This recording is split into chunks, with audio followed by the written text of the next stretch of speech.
Hope you all are well. ये electrical solution and safety के इस चैनल पे आपका स्वागत है। मैं पहले भी कमिटमेंट किया था कि आप लोग को ये चैनल पे कंप्लीट सॉल्यूशन मिलेगा और इसी कमिटमेंट के दौरान मैंने एक बार फिर नए वीडियो के साथ आया हूँ।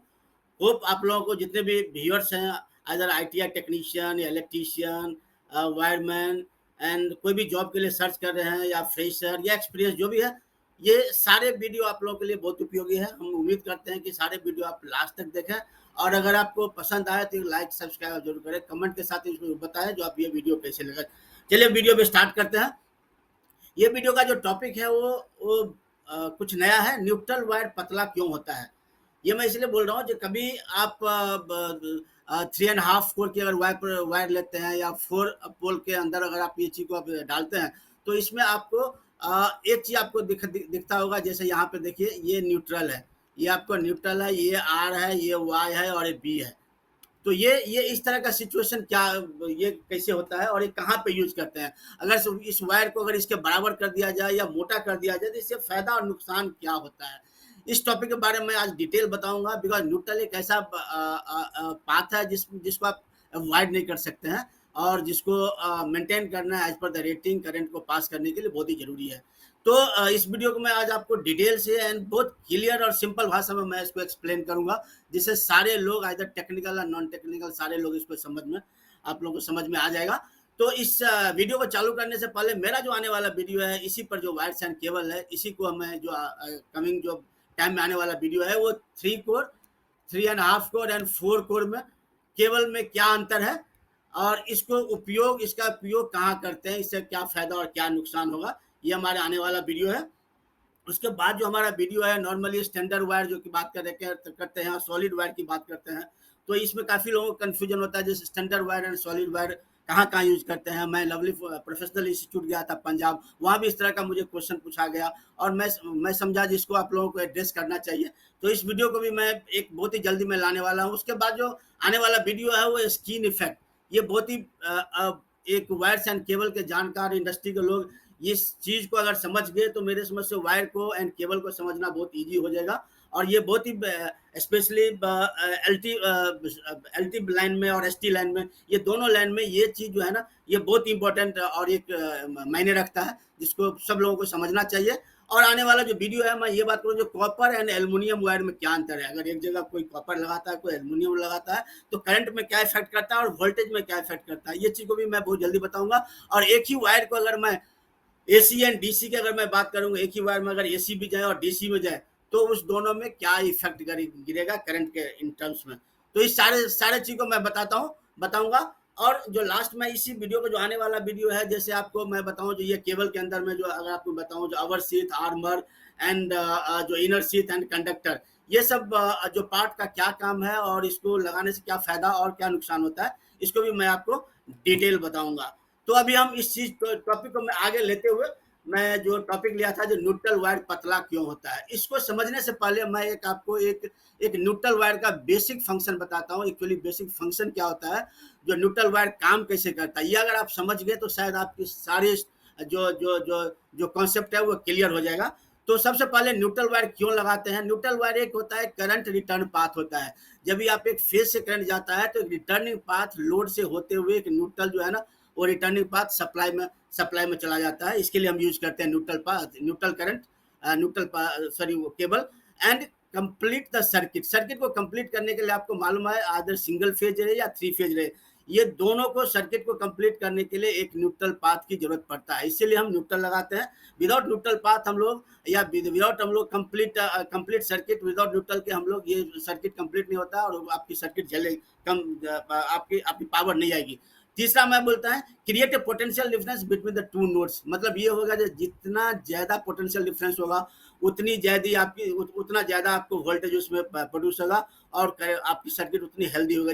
जैसे आपको फेज एंड न्यूट्रल, फेज में अगर 240 वोल्ट अगर आता है, 240 का पोटेंशियल है, तो न्यूट्रल में आपका 0 का पोटेंशियल है, तो आपको फुल जो है ना करंट जो है ना पास होगा। वहाँ पे जो पोटेंशियल डिफरेंस दिखेगा वो पिक दिखेगा। इसलिए पोटेंशियल डिफरेंस का रहना बहुत जरूरी है बिटवीन द टू नोड्स। इसके लिए भी हम न्यूट्रल वायर को हम फंक्शन में लाते हैं।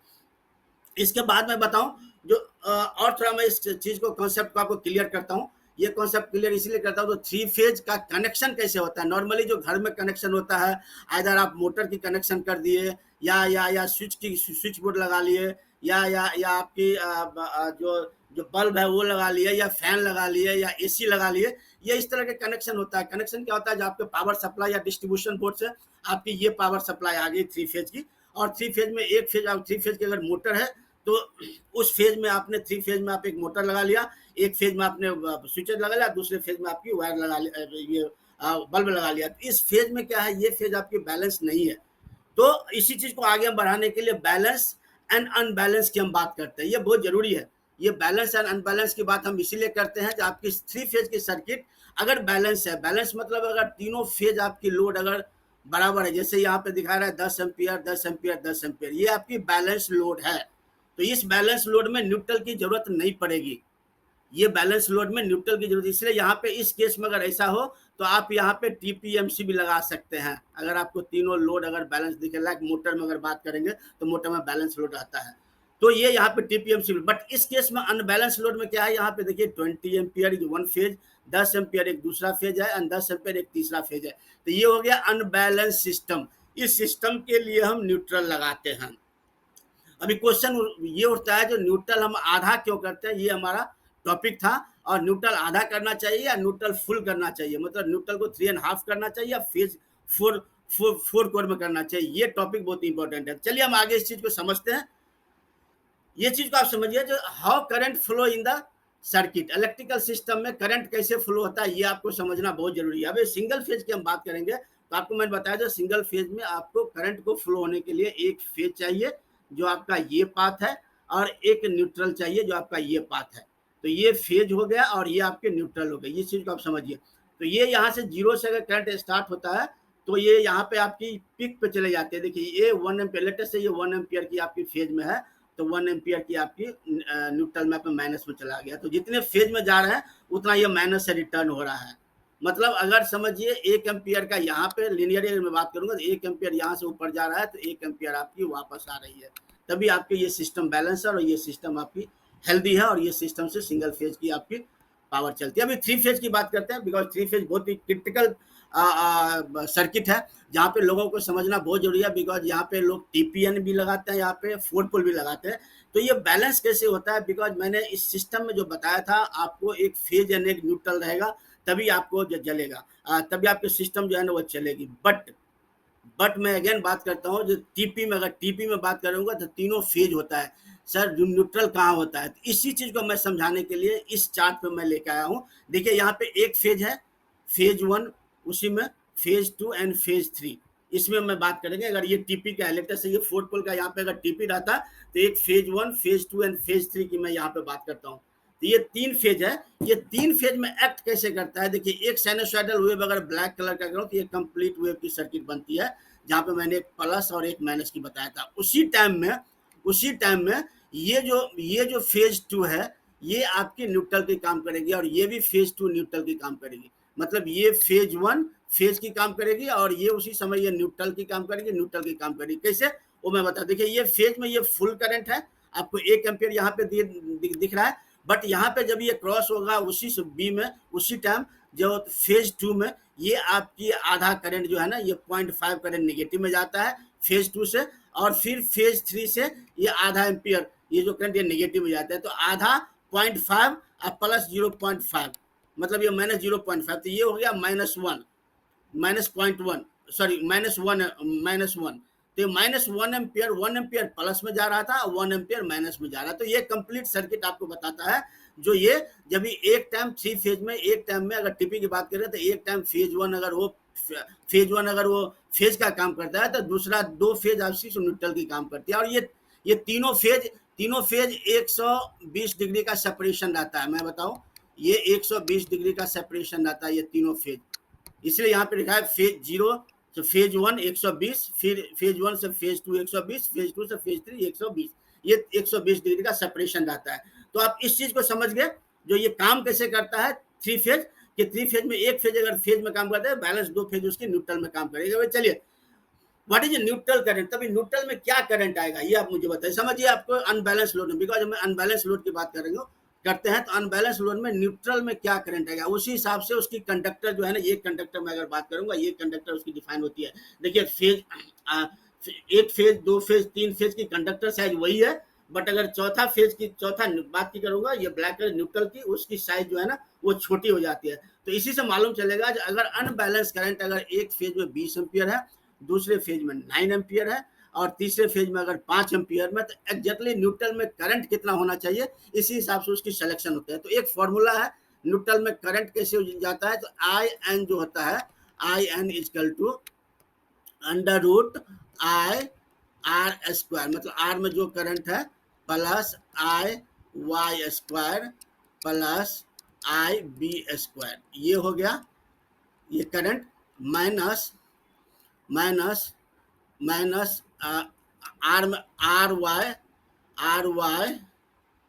Plus Y B plus B R, ये आपकी फॉर्मूला है। तो इस हिसाब से अगर हम निकालेंगे तो I R equal to 20 ampere, I Y equal to 9 ampere और I B equal to 5 ampere. तो इस हिसाब से हम निकालेंगे तो ये पूरे पूरे जो करंट निकलेंगे आपको, ये पूरे करंट लेंगे 181 निकलेगा, ये यहाँ पे ये 181। तो 181 का जो रूट होता है दैट इज 13.45। अभी आप यहाँ समझिए, जो न्यूट्रल में जो करंट होगा वो कितना होगा, ये 13.45 एम्पियर के करंट हो गई। तो इसीलिए हम जो फेज का जो करंट होता है 20 एम्पियर, उससे ऑलमोस्ट 50% और उससे अप्रॉक्स उसकी करंट जो है ना वो आधी कर दिया जाता है। इसलिए यहाँ पे न्यूट्रल की करंट 13.45 होता है। इससे दो फायदे हैं। इससे फायदा ये होता है, जो आपकी जो पतला करने से फायदा ये होता है, जो आपकी लॉसेस कम होती है, क्योंकि आई स्क्वायर आर में जो आई करंट कम होगा तो आपकी लॉसेस कम होगी, केबल की साइज भी जो आपको कम होगी, जिसके कारण आपकी कॉस्टिंग जो है ना, आपकी कॉस्टिंग में फर्क गिरेगा। तो इस तरह से हम इसको डिजाइन करते हैं। और इसकी 3.5 जो हाफ आपने बताया 50% कम क्यों होता है, बिकॉज इसकी रेटिंग जो फेज के रेटिंग जो 20 एम्पियर है, और यहाँ पे रेटिंग आपको दिख रहा है 13.45 एम्पियर, इसलिए हम इसको आधा कर देते हैं। और इससे हम ये पता चलता है जो हमारा आधा करने का क्या रीजन है। तो होप आप ये वीडियो समझ गए होंगे। अगर आप समझ गए होंगे तो please like and comment and subscribe जरूर करें, और फिर हम आगे वीडियो में साथ इसी तरह का हम वीडियो लेके आएंगे और इस वीडियो को और अच्छा बनाएंगे। Thank you very much, thanks a lot.